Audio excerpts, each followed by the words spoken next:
Hari ini kita akan belajar tentang strategi iblis mengalahkan orang percaya. Nah, Bapak Ibu,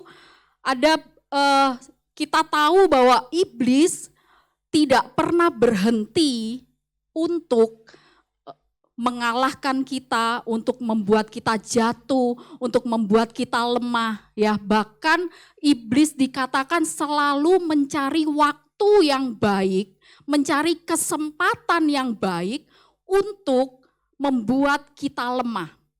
Dan seringkali hal-hal ini adalah hal-hal yang tidak kita sadari. Ya, percayalah bahwa iblis tidak datang dalam bentuk yang menakutkan. Dia tidak datang dengan tanduk, dengan mata yang merah, menyala, berapi. Enggak, Bapak Ibu. Ya. Nah, saat siang hari ini kita mau belajar dari Hakim-Hakim pasal 6 sampai pasal 7. Nanti Bapak Ibu bisa membaca secara lengkap kisahnya di rumah. Saya harap Bapak Ibu membaca ya. Kisah dari Hakim-Hakim pasal 6 sampai pasal 7. Nah, Bapak Ibu, kita tahu bahwa setelah bangsa Israel dipimpin oleh Yosua masuk ke tanah Kanaan, kemudian kalau di dalam Alkitab mereka memasuki zaman hakim-hakim.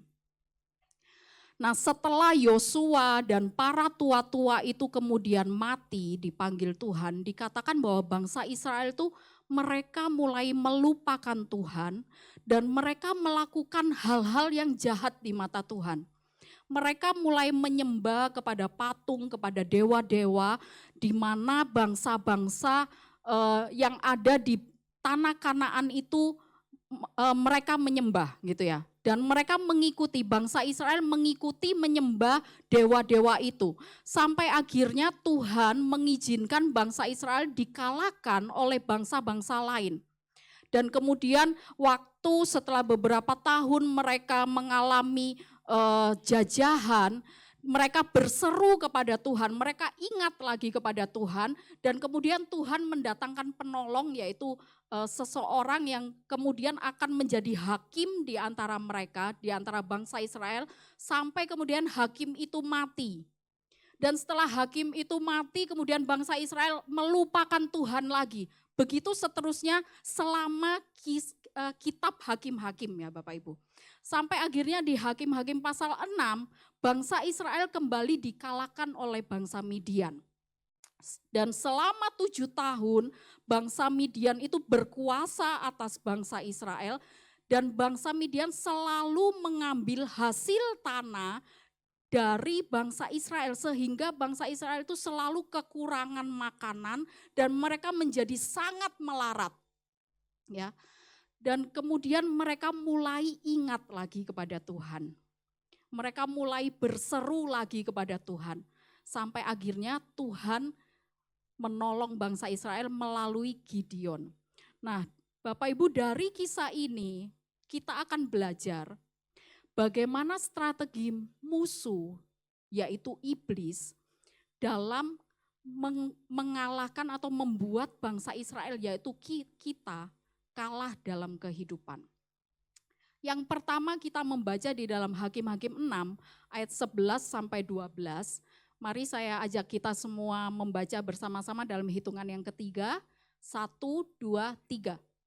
Kemudian datanglah malaikat Tuhan dan duduk di bawah pohon tarbantin di Ofra, kepunyaan Yoas, orang Abiezer itu, sedang Gideon anaknya mengirik gandum dalam tempat pemerasan anggur agar tersembunyi bagi orang Midian. Malaikat Tuhan menampakkan diri kepadanya dan berfirman kepadanya demikian, Tuhan menyertai engkau, ya pahlawan yang. Ya, di sini malaikat Tuhan pertama muncul kepada Gideon. Ya, dan malaikat itu berkata, Tuhan menyertai engkau, ya pahlawan yang gagah berani. Bapak Ibu, apakah Gideon seorang pahlawan? Bukan. Gideon bukan prajurit, dia belum pernah berperang, dia belum pernah maju perang. Jelas Gideon bukan pahlawan.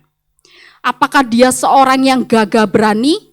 Enggak juga. Dikatakan di ayat 11 bahwa Gideon mengirik gandum di di tempat pemerasan anggur.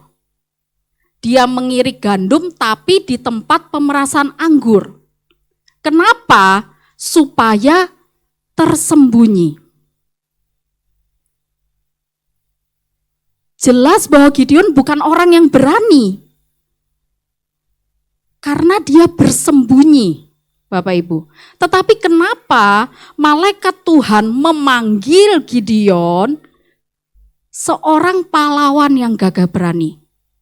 Ini adalah strategi iblis yang pertama, Bapak Ibu, yaitu menyerang identitas kita di dalam Tuhan.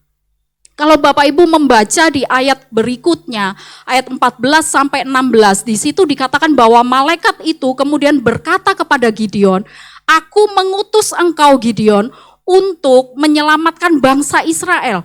Tetapi Gideon berkata, "Tuhan, aku ini dari suku yang paling muda. Aku ini orang yang paling kecil. Aku nggak bisa, aku begini, aku begitu." Gideon memiliki banyak alasan dan kemudian malaikat itu berkata, "Aku menyertai engkau." Bapak Ibu, tahukah kita bahwa iblis seringkali menipu kita dengan membuat kita melihat siapa diri kita. Bahwa saya ini tidak layak, bahwa saya nggak bisa begini, saya ini selalu gagal, saya bodoh, saya begini, saya begitu. Tapi tahukah Bapak Ibu bahwa sebelum malaikat itu berkata, "Kamu pahlawan yang gagah berani," apa yang mendahului? Dikatakan, Tuhan menyertai engkau. Bahkan waktu malaikat Tuhan berkata, "Aku mengutus engkau, aku menyertai engkau." Kembali ditegaskan, Tuhan berkata, "Aku menyertai engkau Gideon." Faktanya Bapak Ibu, waktu Tuhan berkata, "Engkau pahlawan yang gagah berani," Tuhan tidak melihat siapa kita.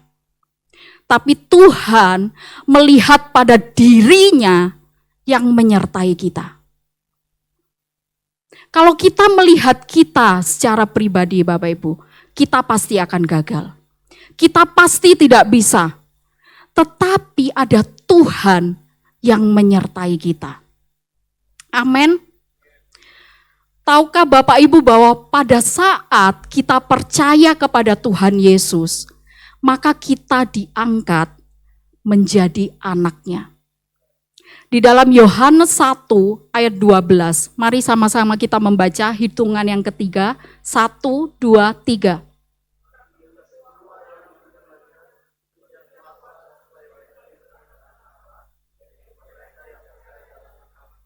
Semua orang yang menerima Yesus sebagai Tuhan, dikatakan orang yang percaya dalam nama Yesus diberi kuasa supaya menjadi anak-anak Allah. Kuasa ini kalau dalam bahasa asli itu memakai kata exousia, Bapak Ibu. Artinya adalah otoritas, hak istimewa. Artinya apa? Bahwa pada saat kita percaya kepada Tuhan Yesus, kita mengakui Yesus sebagai Tuhan dan Juru Selamat dalam kehidupan kita, maka kita diangkat menjadi anak-anak Allah dan kita diberikan otoritas. Kita mempunyai hak istimewa untuk kita menghadapi setiap pergumulan, untuk kita menghadapi setiap permasalahan yang kita miliki di dalam kehidupan kita masing-masing Bapak Ibu. Saya yakin pergumulan kita berbeda satu dengan yang lain. Ada di antara kita yang bergumul tentang sakit penyakit, ada yang bergumul tentang ekonomi, ada yang bergumul tentang pekerjaan, ada yang bergumul tentang hubungan antara suami dengan istri, antara orang tua dengan anak. Apapun permasalahan kita, percayalah bahwa kita memiliki kuasa, kita memiliki otoritas untuk mengalahkan semua itu. Namun kembali seringkali iblis melemahkan kita, membuat kita lupa bahwa kita adalah anak-anak Allah. Tahukah Bapak Ibu bahwa pada waktu Yesus dibaptis, oleh Yohanes Pembaptis. Kemudian dikatakan muncullah Roh Tuhan menyerupai burung merpati dan kedengaran suara yang berkata, inilah anakku yang kukasihi, kepadanya lah aku berkenan. Ya. Dan setelah itu Yesus pergi ke padang gurun untuk berdoa dan berpuasa selama 40 hari 40 malam Bapak Ibu. Dan kemudian iblis datang pada waktu dikatakan setelah 40 hari Yesus mulai lapar. Dan iblis datang mencoba Yesus. Apa yang dikatakan oleh iblis? Jika engkau adalah anak Allah, ubahlah batu ini menjadi roti. Apakah Yesus tidak tahu bahwa dia adalah anak Allah? Kenapa iblis berkata, jika engkau anak Allah? Iblis berusaha membuat Yesus menunjukkan siapa dirinya. Iblis berusaha untuk membuat Yesus, kalau engkau tidak bisa mengubah batu ini menjadi roti, berarti engkau bukan anak Allah.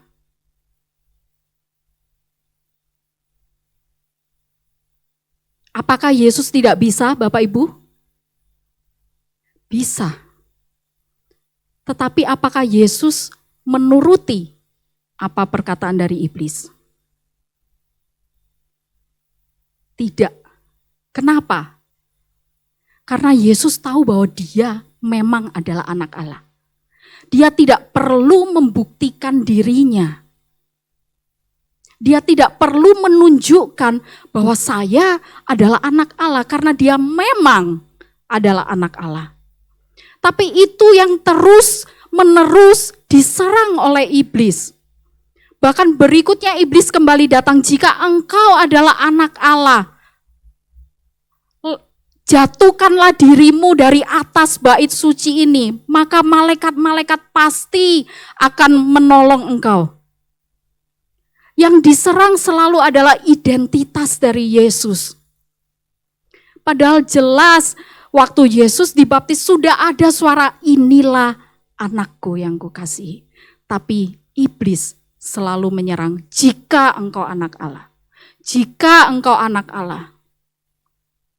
Bapak Ibu, waktu kita mengalami tekanan pergumulan, seringkali iblis selalu menanamkan dalam hati kita, kamu tidak dikasihi. Tuhan tidak mendengar doamu. Buktinya sudah bertahun-tahun kamu berdoa, tidak ada pertolongan Tuhan. Buktinya bertahun-tahun tidak ada perubahan. Iblis selalu menyerang identitas kita. Tapi yang harus selalu kita sadari dan kita ingat bahwa kita adalah anak-anak Allah dari Allah yang maha tinggi, amin. Jangan biarkan iblis melemahkan kita dengan membuat kita meragukan siapa diri kita di hadapan Tuhan. Identitas kita adalah anak Allah, amin. Dan yang kedua Bapak Ibu, kita membaca di ayat yang ke-25 dan ayat yang ke-26 akan saya bacakan. Pada malam itu juga Tuhan berfirman kepadanya, ambillah seekor lembu jantan kepunyaan ayahmu, yakni lembu jantan yang kedua berumur 7 tahun, runtuhkanlah mezbah Baal kepunyaan ayahmu dan tebanglah tiang berhala yang di dekatnya. Kemudian dirikanlah mezbah bagi Tuhan Allahmu di atas kubu pertahanan ini dengan disusun baik. Lalu ambillah lembu jantan yang kedua dan persembahkanlah korban bakaran dengan kayu tiang berhala yang akan kau tebang itu. Bapak Ibu, sekalipun ayah dari Gideon dan keluarganya adalah orang Israel, seperti kita tahu bahwa mereka sudah berpaling dari Tuhan dan menyembah kepada Allah lain. Dikatakan bahwa ayah dari Gideon itu memiliki mezbah Baal, ya. Dan Tuhan berkata, runtuhkanlah mezbah Baal itu. Kemungkinan Bapak Ibu, bahkan Gideon pun mungkin juga pernah beribadah kepada Baal. Karena dikatakan itu adalah mezbah Baal, kepunyaan ayahnya. Kita tidak tahu berapa lama mereka sudah menyembah kepada Baal. Nah, apa strategi iblis yang kedua adalah, yaitu mencondongkan hati kita kepada Allah lain. Berhala atau Allah lain adalah segala sesuatu yang kita utamakan, kita prioritaskan selain dari Tuhan Yesus. Bapak Ibu, mungkin kita rajin beribadah, ya. Kita mengikuti Wipre setiap pagi, kita mengikuti home, kita aktif mengikuti kegiatan-kegiatan di gereja, tetapi apakah hati kita sungguh-sungguh tertuju kepada Tuhan Yesus? Ya.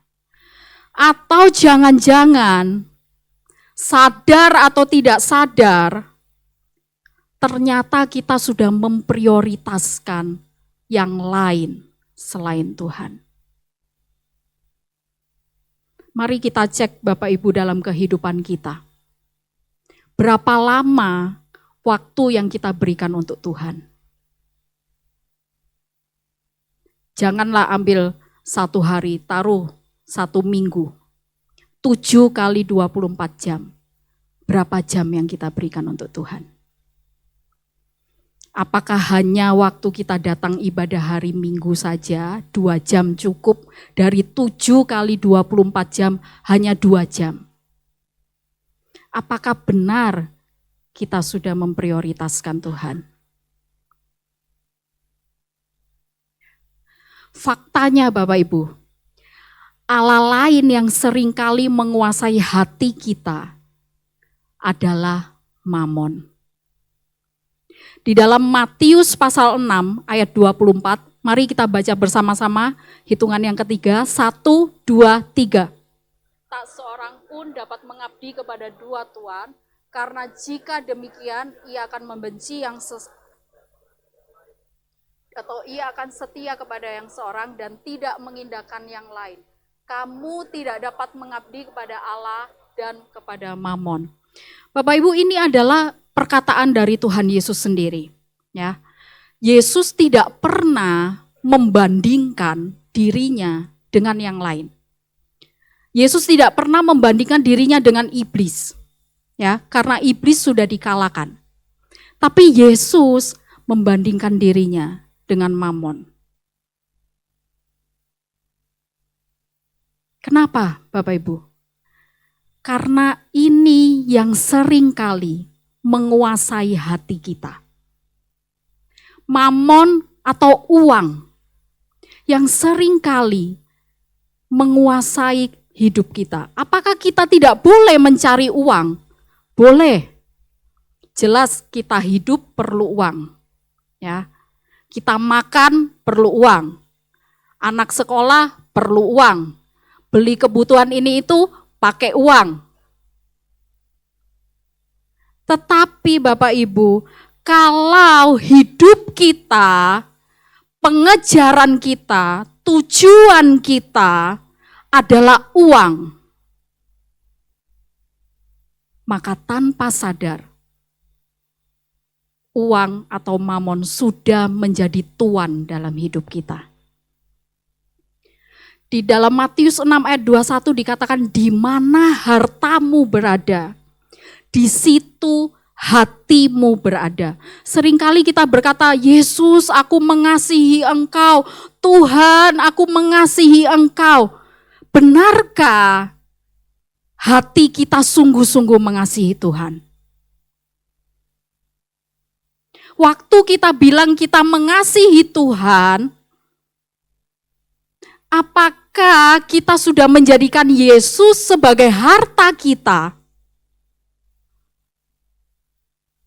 Atau uang?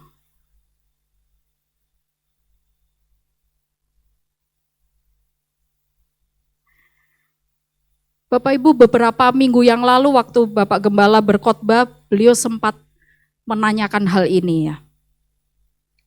Kalau waktu ibadah kita tiba-tiba berbenturan dengan pekerjaan kita, mana yang akan kita pilih?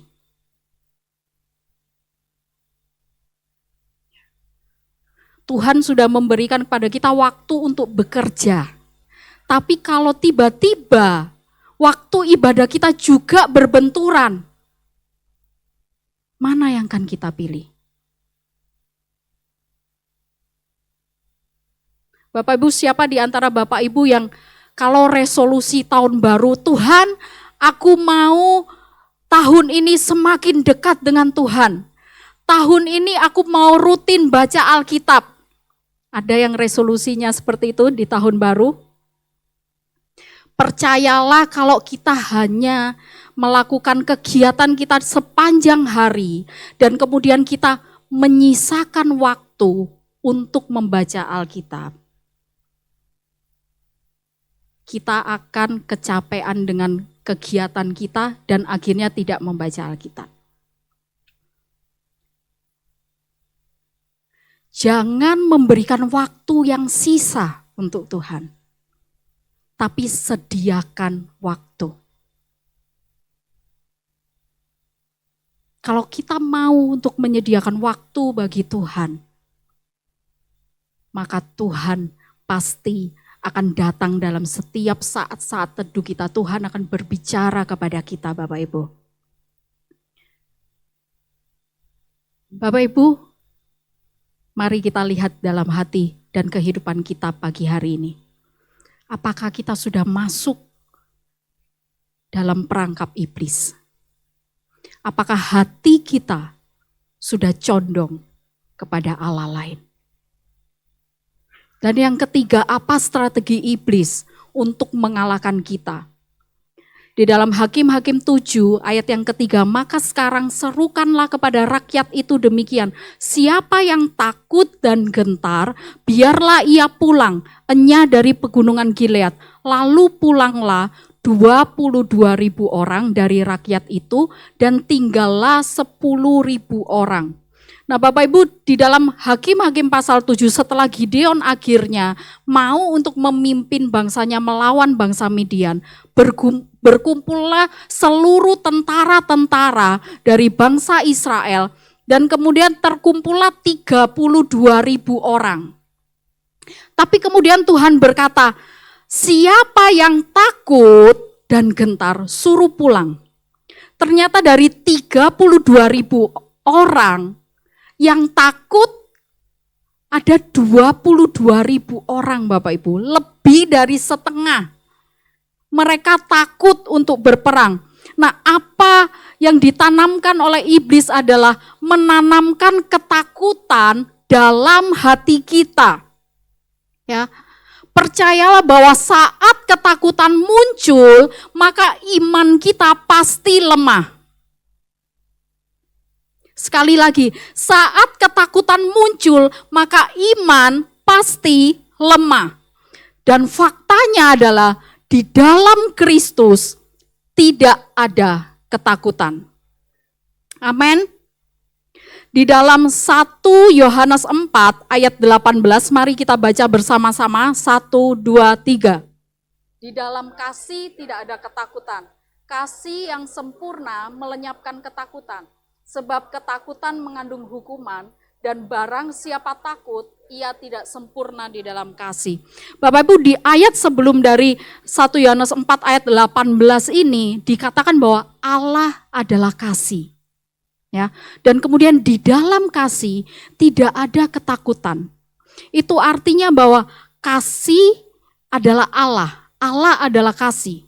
Ya, kasih itu bukan sifat dari Allah, tapi kasih itu adalah Allah.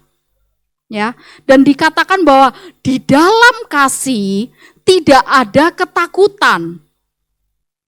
Artinya di dalam Kristus tidak ada ketakutan. Kalau kita takut, itu berarti kita tidak di dalam kasih. Kalau kita takut, berarti kita tidak di dalam Allah. Ya, karena Allah adalah kasih. Kalau kita takut berarti kita tidak sungguh-sungguh tinggal di dalam Kristus. Ingatkah Bapak Ibu bahwa Yesus pernah memberikan perumpamaan tentang pokok anggur yang benar? Ya, dikatakan bahwa Yesus adalah pokok anggur dan kita adalah ranting-rantingnya. Bagaimana supaya kita tinggal di dalam Yesus, tinggal di dalam kasih? Kita harus melekat kepada pokok itu, Bapak Ibu. Seperti ranting. Ranting kalau lepas dari pohonnya, apa yang terjadi? Ranting itu akan kering, layu, dan mati. Tidak ada lagi gunanya. Tidak akan bisa menghasilkan buah. Tidak akan berguna selain dibakar. Kalau kita mau tinggal di dalam kasih, kita tinggal di dalam Kristus, artinya kita perlu terus melekat kepada pokok itu. Kita harus terus melekat kepada Yesus.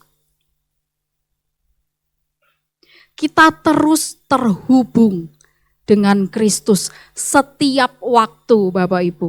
Ya, bukan hanya waktu kita di gereja, bukan hanya waktu jam-jam doa kita, bukan hanya pada waktu kita mengikuti home, tetapi setiap waktu kita harus melekat kepada Tuhan. Kita harus terhubung dengan Tuhan. Artinya kita perlu terus membangun roh kita, terus terkonek dengan Tuhan, Bapak Ibu. Sekalipun kita sedang mengerjakan pekerjaan kita, mungkin ibu-ibu sedang memasak di rumah, kita bisa terus membangun komunikasi dengan Tuhan. Ya, di dalam hati kita, di dalam roh kita, kita terus terkonek dengan Tuhan, Bapak Ibu. Kita perlu terus terhubung dengan Tuhan. Ya Bapak Ibu, kalau saat ini kita sedang takut, apakah kita takut dengan hari depan kita yang kita belum tahu seperti apa? Kita takut dengan pergumulan, masalah yang saat ini sedang kita hadapi, yang kita belum tahu jalan keluarnya. Kalau kita takut, itu adalah tanda bahwa kita mulai jauh dari Tuhan. Kita perlu kembali terhubung dengan Tuhan. Ya, tinggal di dalam kasih, tinggal di dalam Kristus. Jangan biarkan kita seperti 22.000 prajurit yang takut.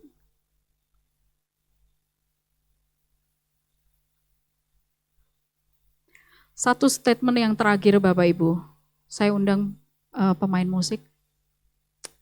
Bahwa iblis tidak pernah berhenti untuk membuat kita mundur dan kalah dalam kehidupan. Karena itu kita perlu menang atas tipu daya iblis dengan menghidupi identitas kita sebagai anak Allah. Bahwa ada otoritas yang Tuhan sudah berikan dalam kehidupan kita. Mari kita kalahkan setiap strategi iblis dengan menjadikan Yesus sebagai Tuhan, sebagai yang utama, sebagai prioritas dalam hidup kita.